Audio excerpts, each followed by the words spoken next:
Hey guys, book explainer here. आज हम लोग बात करेंगे द साइकोलॉजी ऑफ मनी के 6th chapter tells you win के बारे में। तो सबसे पहले समझते हैं टेल्स का मतलब क्या है।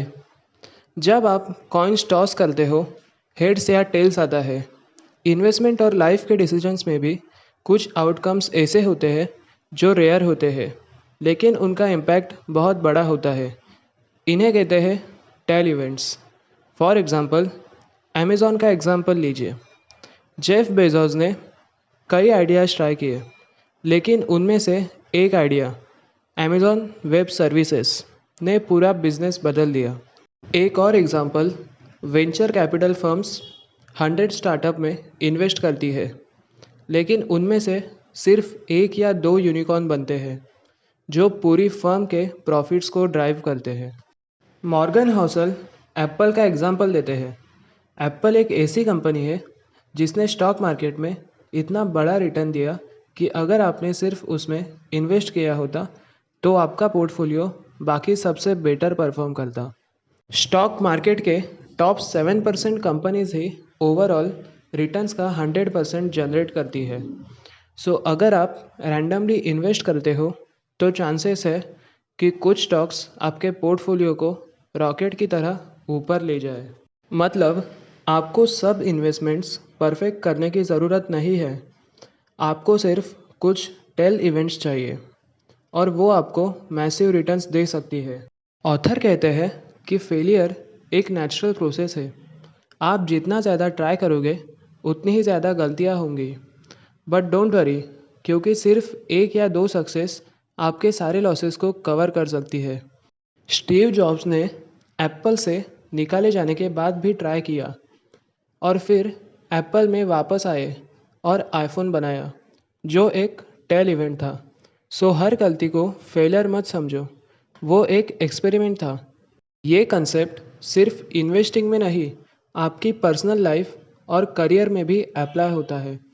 सोचो, आपने 10 इंटरव्यूज़ दिए और एक जॉब मिली जो लाइफ चेंजिंग थी, या 20 यूट्यूब वीडियोस बनाए लेकिन एक वायरल हो गया और आपका चैनल ग्रो कर गया। ऑथर कहते हैं कंसिस्टेंसी और पेशेंस इम्पोर्टेंट है। आपको सिर्फ एक बड़ी अपॉर्चुनिटी चाहिए होती है, उसके लिए रेडी रहना चाहिए। हम इस कॉन्सेप्ट के साथ स्ट्रगल क्यों करते हैं?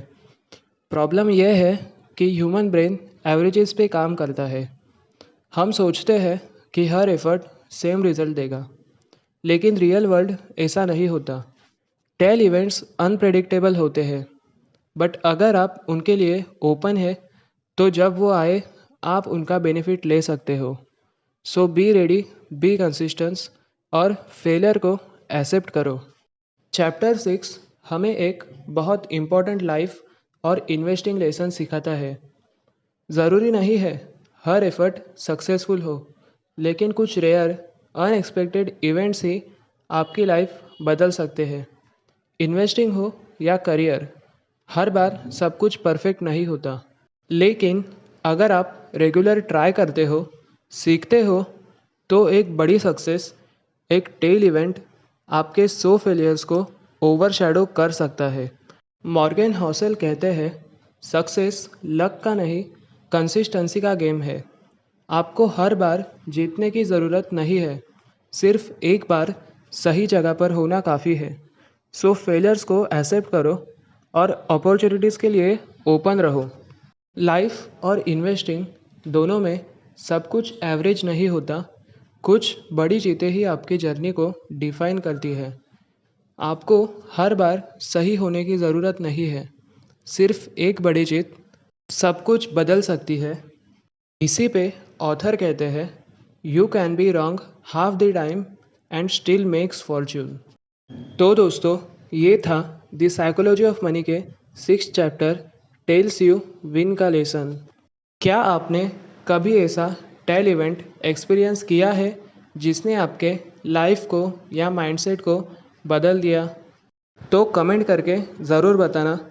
अगर आपको ये वीडियो पसंद आया हो तो वीडियो को लाइक करो, चैनल पे नए हो तो सब्सक्राइब करो, शेयर करो किसी ऐसे फ्रेंड के साथ जो अपनी फाइनेंशियल जर्नी में ग्रो करना चाहता हो। मिलते हैं नेक्स्ट चैप्टर में। So keep learning, keep experimenting, क्योंकि एक टेल इवेंट ही काफ़ी होता है जीतने के लिए। तब तक के लिए happy reading and happy learning.